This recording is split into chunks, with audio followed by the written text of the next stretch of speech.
We're speaking today with Anna Q, author of Made in China, a memoir of labor and life. She writes personal essays on identity and growing up in New York as an immigrant.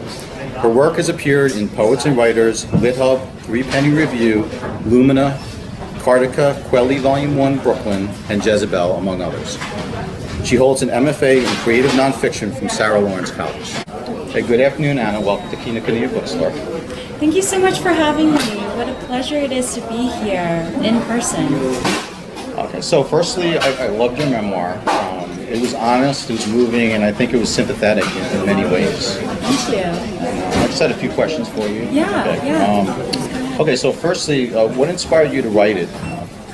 I think, growing up in New York City, I felt that there wasn't a ton of space for my story. I think growing up in New York, I grew very much under the pressure of the model myth minority, and I wanted to write against that. I wanted to write a story within the Asian community, within the Chinese community, that had honesty, that had both hope, but also pain. And I wanted to tell my story in spite of the fact that it isn't a model myth minority. And I think that's sort of where it began. I think by the time I got to the end of the book, it was about labor, it was about self-worth, it was about how we assimilate ourselves, and sort of the way in which we must heal from trauma that is often carried by our family, by our families when they get here.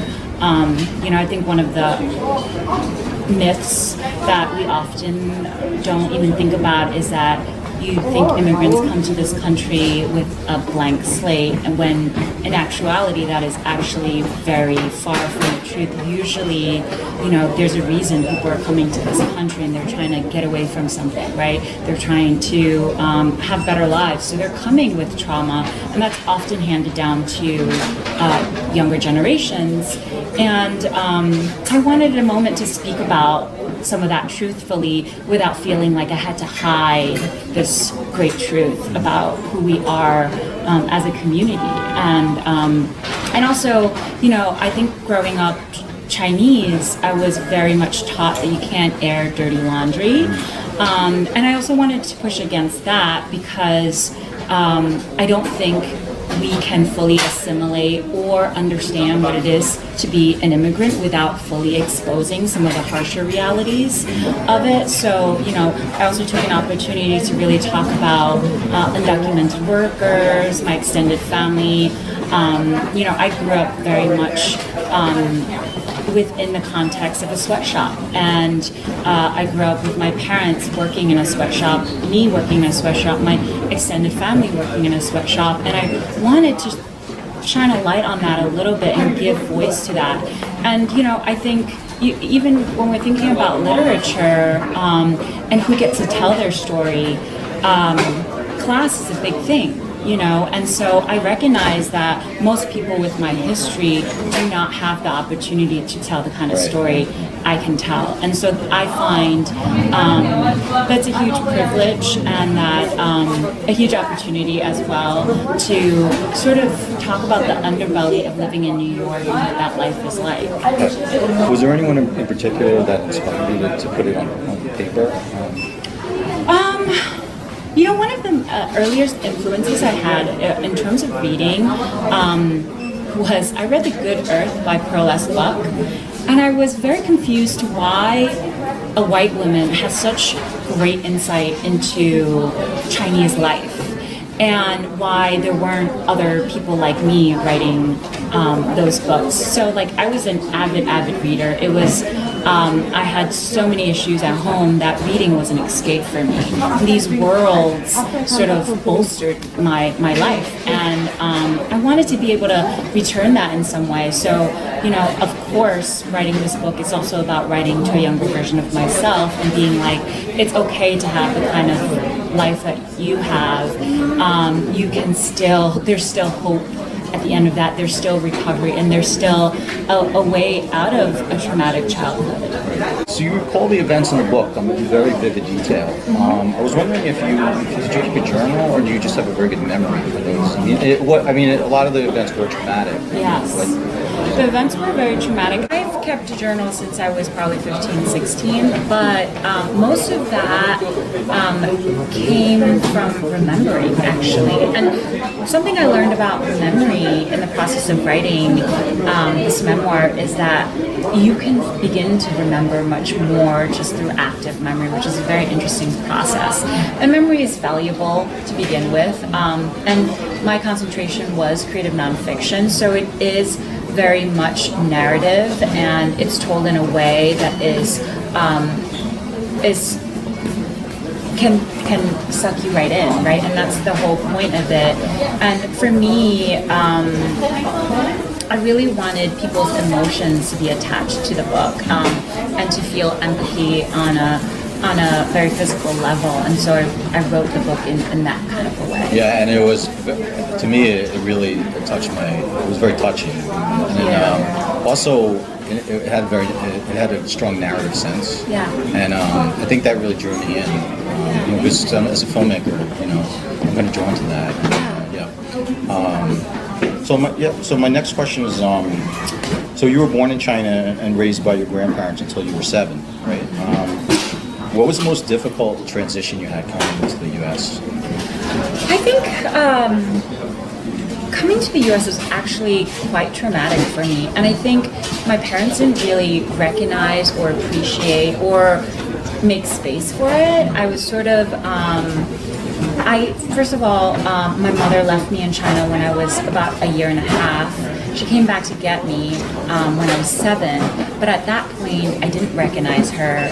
She had not been my mother for so many years, and she sort of brought me to the United States. She was married to someone, had 2 young children, and then I was sort of expected to learn Mandarin and then English, and then take in all of this, all of these changes within the household, outside of the household. So I would say it was actually quite traumatic, and it was hard to assimilate. My family, I feel very fortunate that they were a middle class family, and so I was able to get that kind of help I needed. But I would say my English was not really fluent until about 6th grade. So it took quite a few years. And in a lot of ways, I'm very much American, but I think being an immigrant and being a Chinese American is sort of how I see my identity, because it's such a huge part of who I am, and the assimilation part has had a very large influence on my life. So in the beginning, there was a different set of rules for you and your siblings and your stepfather. How were you treated and how were you expected to behave? Yeah, I think, one of the things I try to do in the book is really give a context of where my family was coming from. So I come from a relatively conservative Chinese family on my mother's side, to an extent where, my grandmother is not educated, doesn't know how to read or write. My mother doesn't like to advertise this, but she really has the education level of a 6th grader, and that's about as high of an education as my mother's side of the family had. And so I went to college, I got my master's, I wrote a book, and so it's very hard it's very easy to judge my family based on where I am today. But I think, in my hopes in writing this book is just try to give context to why my mother's the way she is, why my stepfather's the way he is, and how all of that, comes from a lot of situational influences beyond their control as well. And so, my mother, I think in a lot of ways, felt that she was bringing a child from another marriage in, and so she wanted me to take up as little room as possible in this household. And that, over time, didn't really work for me. Again, I hadn't seen my mother in 5 years. Here she was, like, not treating me the way she treats her other kids. You know, my grandparents were very kind to me, so I also felt compelled to be like, hey, how come they're getting this and I'm not? I feel like I should get the same thing. And that actually caused a lot more tension. And so, you know, I was treated very differently from my half-siblings. And it was really, I mean, the guys that my father was dead, and theirs were alive, and they had a father who could take care of them, and I did not. And you know, it never occurred to my mother that because I didn't have a father, she should compensate for some of that. So that is a huge cultural difference that I think I tried to sort of, that nuance is in the book, but I think it's a hard thing to get across culturally. So I tried to be as empathetic to my mother as possible without excusing a lot of the things that she did. Well, that's what I found interesting about it, was that your anger, which you have a right to. Thank you. Given Yes. given the way you were treated, you know, but you still have, I think, sympathy for your mom. Yes. And I think that's very interesting. And nowadays, I feel like there's a lot of black and white in Yes. the world, and Yes. and I think your book was gray to me. Thank you. And that's very Thank important to you. me. Yeah, I tried to make it very gray. And you know, as much as I'm a character in the book, I also recognize that I wanted to tell a bigger story than just my personal narrative. Right. You know, I wanted to show class in a new light. I wanted to show, you know, my mother and I are, you know, just a needle in a much larger haystack of Queens, New York, of Flushing, of America. And so there's a lot of people that are less fortunate than we are. And so I wanted that to also be true of the book. I didn't want to wallow in my own situation, because I think that the story, for me as a writer, I needed that story to be bigger. Yeah. And it definitely was. Thank you. Okay, there was early on, there was an incident which you referred to as the drunken embrace. Can you talk a little bit about that? Yeah, thank you. Actually, I fought really hard to keep that section in. I actually really struggled with my editor, who I think didn't understand how emotionally important that scene was in the book. And for me, it really showed the difference between men and the different sides of men and women culturally in the Chinese culture. So like, you know, I wasn't allowed into my parents' bedroom because my father was not my father. And if he was walking around in his underwear, that's very inappropriate. But my half-siblings, it was fine. So there was definitely this separation at a very young age that I really didn't understand. You know, at age 7 or 8, I just wanted to hang out with my parents along with my half-siblings. But I was sort of kept on the outside because I was, you know, not his daughter. Yeah. And so that, you know, in a Chinese context is understandable, but in an American context is much harder to understand. But I think it is true of, you know, who my parents are and who I was raised to be through their sense of how they wanted to raise their kids. But I think beyond, that's an interesting context that I didn't understand because of my background. Yeah. But I think on a more universal level, I think it was an important scene because it's just, I mean, everyone needs love and intimacy, you know, everyone needs a hug, you know, especially from a parent. And I think that struck me on a very like visceral level, you know, so it's very important. So, It was a very cutting thing that my mother did. She really, like, he didn't separate us, she did, right? Almost as if, and some of us do this, right? Like, we reject for other people, right? And so it's hard to know if that's where it came from. And she felt like she had to keep me in control in certain ways. And, that's a very hard conversation. I also think, China in the last 100 years has gone through a lot. The last 30 years, it's really done very well, but generationally, from my grandmother's generation to my mother's generation, there's a lot of fear of starvation, a lot of fear of not surviving, a lot of paranoia that comes from living in a communist country where they can just put you in a dark room and no one can find you. And so it is very different culturally. And I think that is a part of this sort of understanding that is so fundamental to why I felt like I wanted to write this book and why I wanted to open up that space, because that is still a part of a lot of our lives. So, you talk a little bit about can you talk about your mom? She was physically abusive and Yes. emotionally abusive. Yes. What did you find out anything about her history? Because usually it's sort of cyclical and generational. It is. So, did you find out anything about her Yeah, that's a history? great question. So, as you know, and hopefully this isn't a spoiler for everyone, but I reconnected with my grandmother in my 30s after being raised by her for really the first 7 years of my life, and then not seeing her for almost all of the time in between.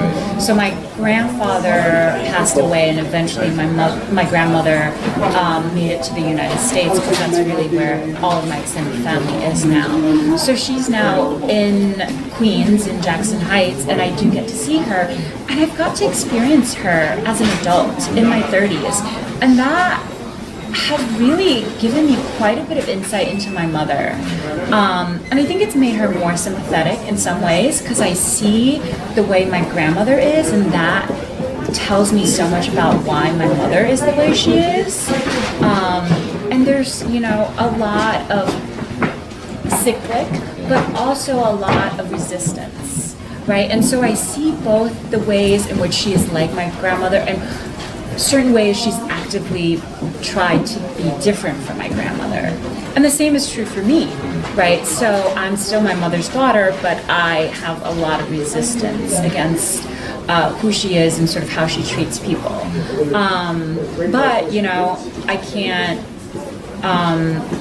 but she also raised me. There are things about the way she raised me. The older I get, the more I also appreciate certain things. So it's so much more complicated than, I wish there was an easy answer. There really isn't. And yes, absolutely. I think my mother, back to your question about her, I think she psychologically went through a really difficult time after, this is her story, right? She married my father. He dies within a year of me being born. She has no resources in terms of taking care of us. His family, partly because I was a girl and not a boy, like this is what we're talking about, right? Didn't want to own us. They didn't want to recognize us. And so she really, she had to threaten them to even get to the United States. And so she used every leverage she had. And so it is, I went back to China in 2018. I stood in the house I was born in. I stood in the house where my mother, probably was alone after my father died, trying to figure out what her options were. And I think that was a very difficult, dark time for her psychologically. And, my mother is not going to see a therapist, but I think that would have helped her a great deal, actually. So I think she also did go through a lot, And again, when she had me, she was 18. It's young, yeah. It's very young. It's very young. And so there was a social worker that you saw named Mary, Mm-hmm. and I think she was kind of a role model, right? Yeah. But she also said something was interesting. I don't know exactly what she said to quote, but something that you don't understand, but your mom has her own issues, and I think that was an important slice of the book. Yeah. Yeah, I think that was a really important moment for my character as an adult to recognize that there's part of my mother's story that I can't see, And so I can't always understand why she's making the decisions she's made, because we've had such vastly different life experiences.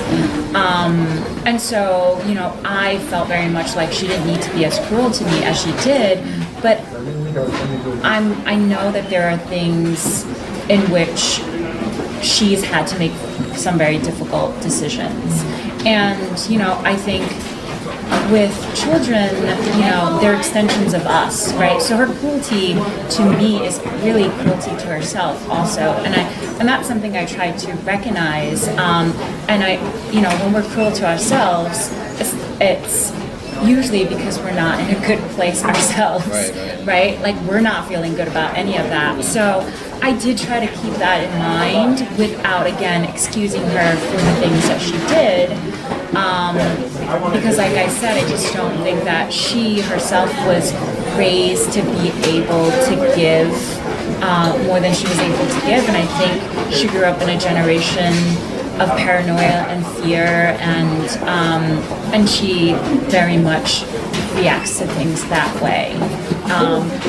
But she also comes across in the book as a survivor. She is. Yeah.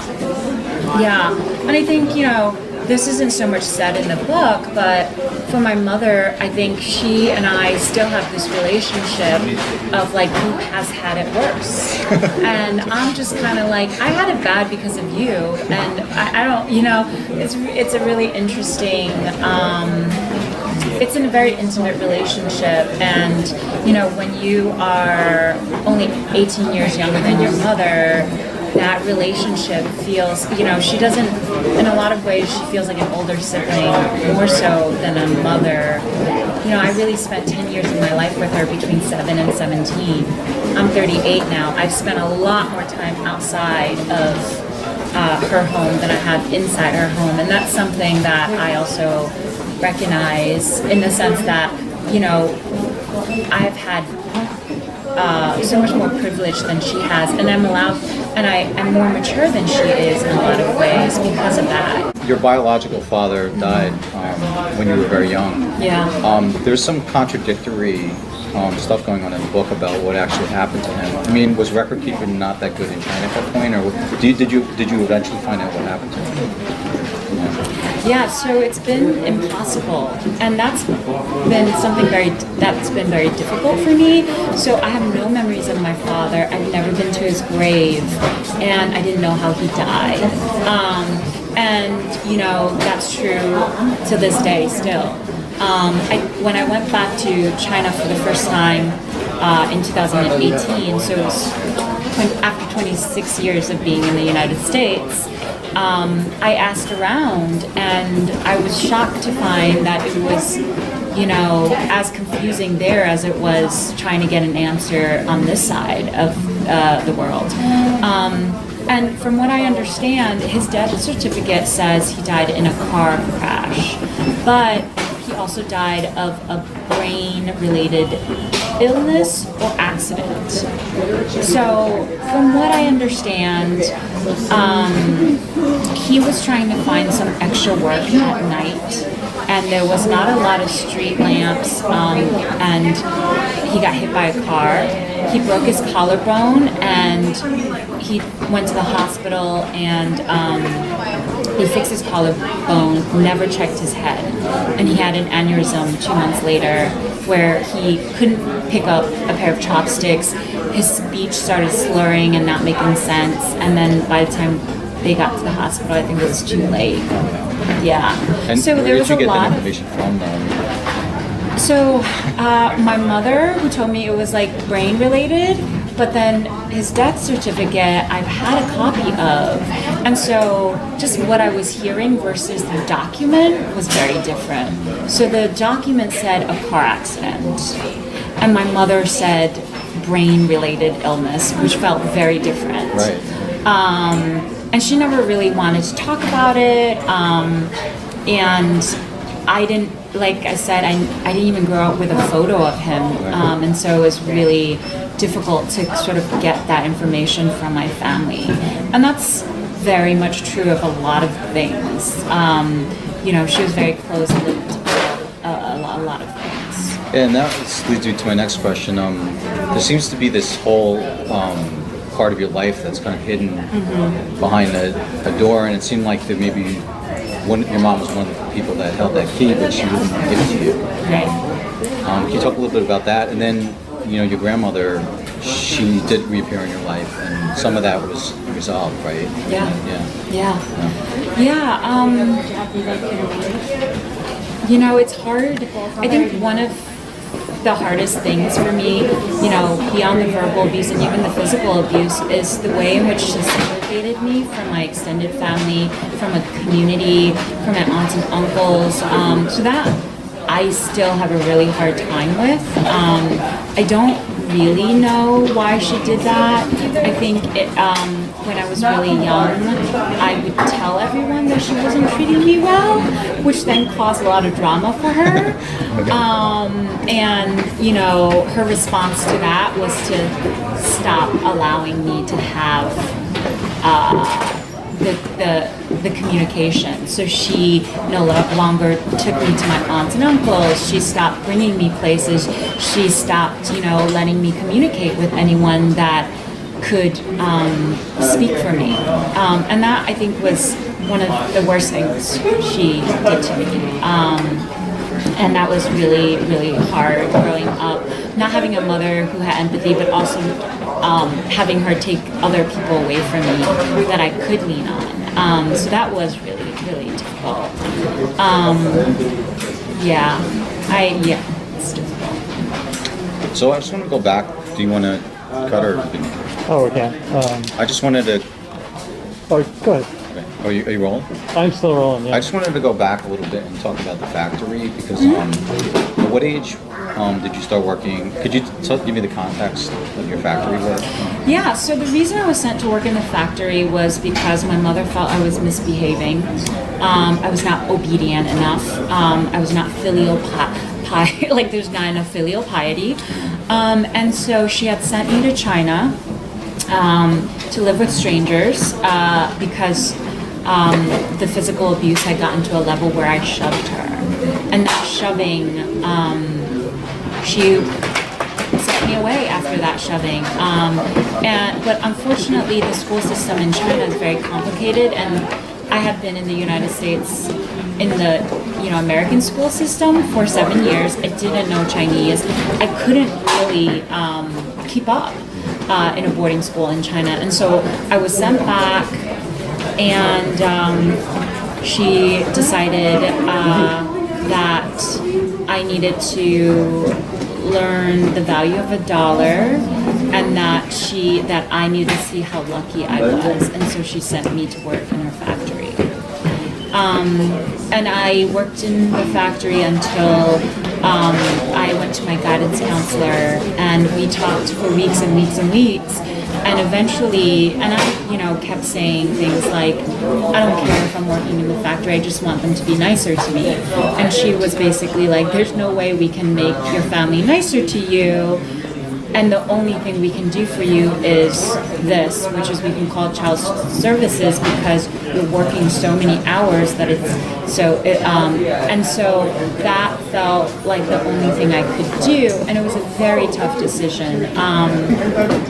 Because it felt very much like a betrayal to my family who had raised me up until then.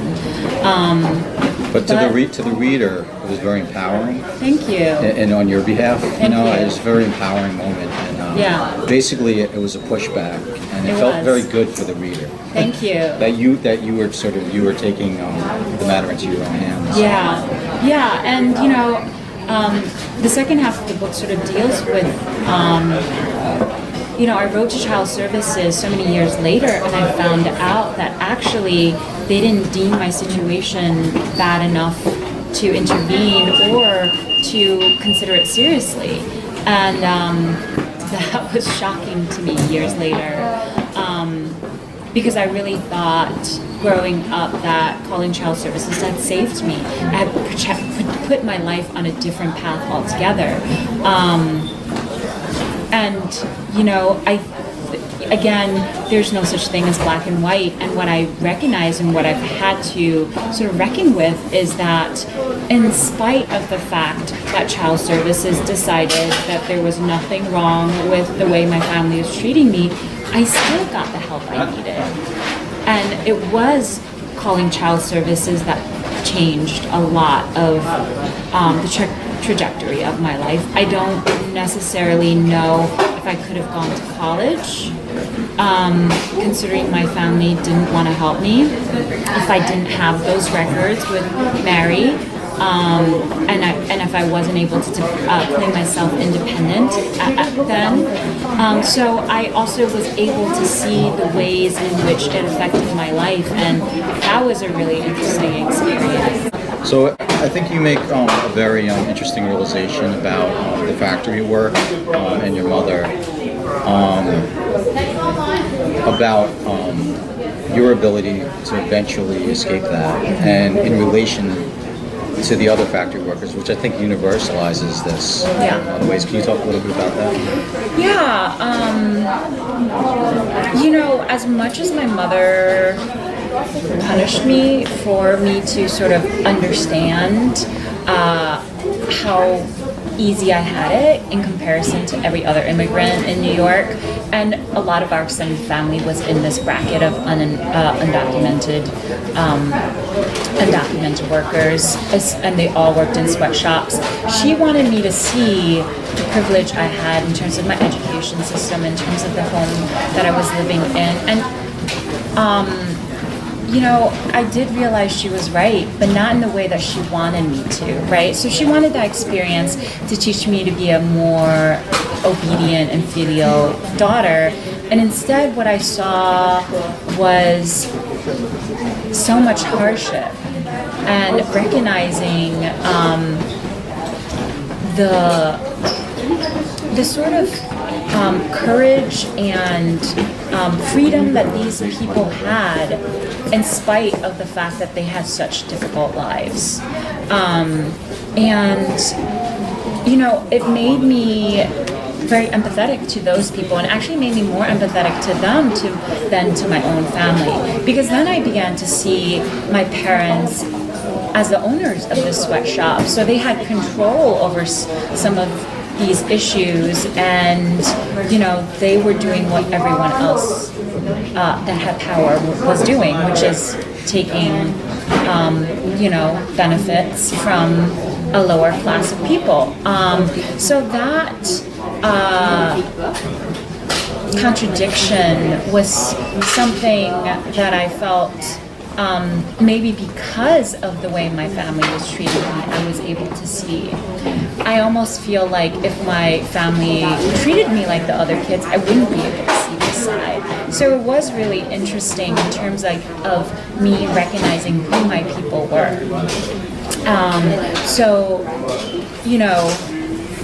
I did learn a lesson.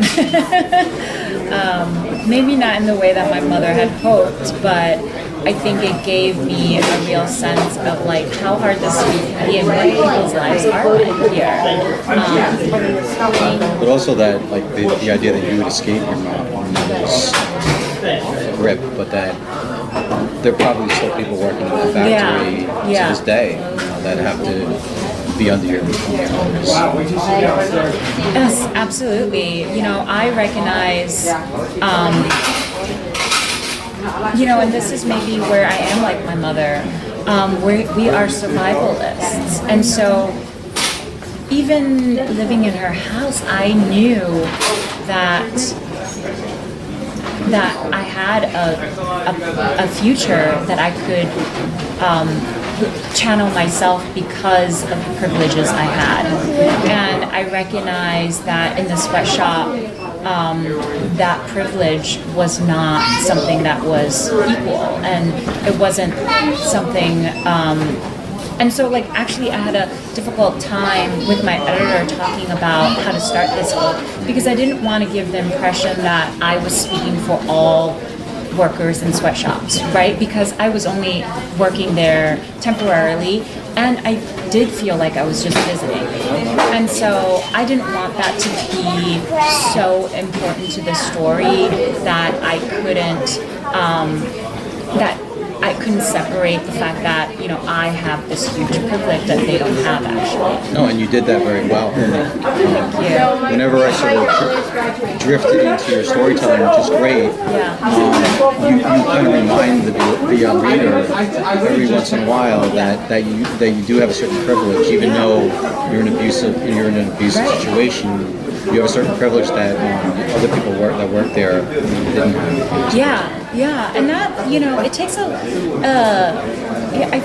I feel like this is what we do as writers and as artists, right? To see our own story in this much larger story, and I felt if I'm gonna spend 10 years working on a book, I'm not just gonna put my own grievances in a book. I want to create a world, and I want to create a world that can give people a deeper understanding of what my life is like. So that ended up, even though that's where I started, right, wanting to air my grievances and wanting to have a voice, where I ended up when this book was done was feeling like I was telling a whole community story. Yeah, and I think you did that very well, and it's a very dramatic opening, and I think it worked very well. Whoever's decision that was. That's my editor's decision. Yeah, she was right. Yeah, absolutely. Yeah. Because you're thrown right into your world right there. And I think maybe 15 when the book starts. Yeah. I would say actually that I purposely did this, but I actually think the first few pages is the hardest to get into. And I sort of did that on purpose because the factory is so important to the story. And I wanted that reality to be the setup of the greater conversation that I would be having in the book. Well, I think it's jarring, but it's also it's interesting. I mean, I was immediately involved, and it is a bit jarring because you don't really give the readers you don't give the reader their legs yet, but I know that it's coming, that you're going to give us the legs. Yeah. So I thought it was very good. Thank you. Okay, so I guess my next question is, have any of your family members, I'm sure people have asked you this before, have they read this? And your brother and your sister, your stepbrother and stepsister, right? Yeah. Or your mom or your stepdad, has anyone read this, or your grandmother? I would say I am more estranged from my family than I was when I finished writing this book, and that says a lot. I think in some ways, if the book didn't receive as much attention as it did, we would be fine. But unfortunately, the book was reviewed in the New York Times, and it's a New York book, so it did. People in Queens and Flushing, extended family, did know about it, and my grandmother, as I mentioned, cannot read, cannot write, but she is crying to me on the phone and talking about how she is so glad my grandfather is dead, so he does not see the day in which I have shamed my family to this extent. So, it's been very, very hard, and I would say, and this is a question I do get a lot, and I try to be really honest about it. I knew that whether or not I wrote this story, my relationship with my family was not going to repair itself. And so I wrote this book in spite of that. And I think that is,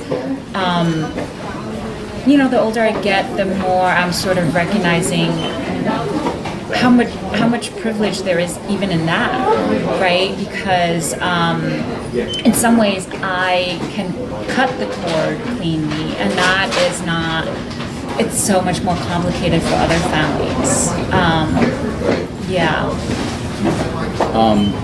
Do you mind if I ask you if you do have contact with your mom? Yeah. So I mean, the book ends in. It's 2015, and I've not seen my mother for a few years, and I still have not seen my mother since. So it's been about 10 years. She lives in Whitestone, Queens, which is from where we are right now, about 3 miles. So I've not seen her for about 10 years, and it was my birthday this week, and we just text each other happy birthday. And so that is the level of our communication right now.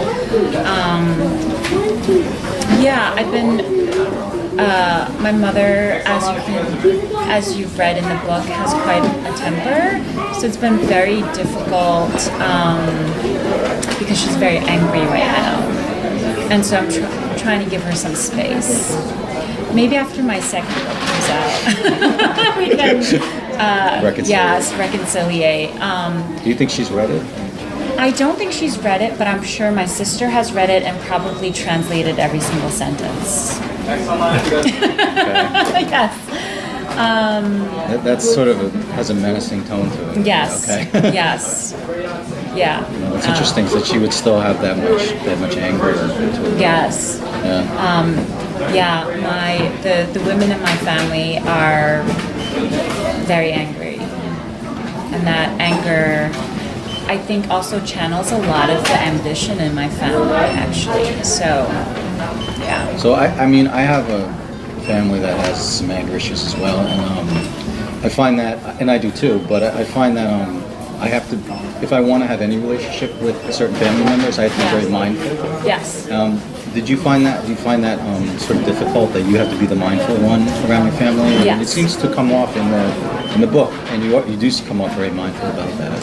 Yeah, so I mean, my grandmother's, every time I speak with my grandmother, and I have a better relationship with my grandmother than I do with my mother, she's constantly telling me to call my mother, and she's always like, be the bigger person, which means be the smaller person, right? And she's the mother and I'm the daughter, and I have to be the bigger person, and that's sort of how it's always been, and I don't want to be the bigger person, and that's where we are, right? So I think for our relationship to work, I think there has to be a little more give on both sides, and I don't know what that means in terms of timing. But I wouldn't say it's a shut door. I would say it's a jarred door. So you do have some hope. Yes. I mean, one of the hardest questions I've gotten in all of this interview process, I was interviewing for some live NPR radio, and the women asked me if I loved my mother. And that was such a hard question for me to get, because my immediate response was like, what kind of monster do you think I am that I don't love my mother? Because there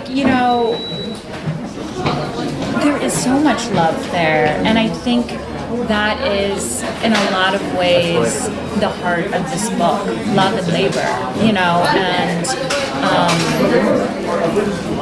how much gray there is in that.